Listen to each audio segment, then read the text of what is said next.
Pernah tak rasa mengantuk sangat sampai tak boleh fokus langsung? Jom kita siasat apa yang berlaku pada otak kita. Mesti sama pernah rasa kan? Fikiran tu tiba-tiba melayang. Tapi kenapa benda ni jadi? Sebenarnya bukan salah korang pun. Otak korang tu tengah nak basuh baju. Hah, betul. Cuba bayangkan, otak kita ni macam mesin basuh yang super sibuk dan tak pernah rehat.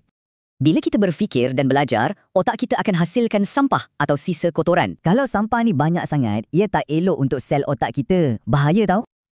Tapi, jangan risau. Otak kita ada senjata rahsia untuk bersihkan semua kotoran tu. Namanya cecair cerebrospinal atau CSF. Ia macam air sabun yang power untuk cuci otak. Okey, tapi kan kalau mencuci tu bagus, kenapa kita jadi tak boleh fokus pula Ini sebabnya. Kerja mencuci ni sepatutnya dibuat masa kita tengah tidur lena. Dan para saintis ada jumpa satu benda yang sangat menarik pasal waktu fikiran kita melayang ni.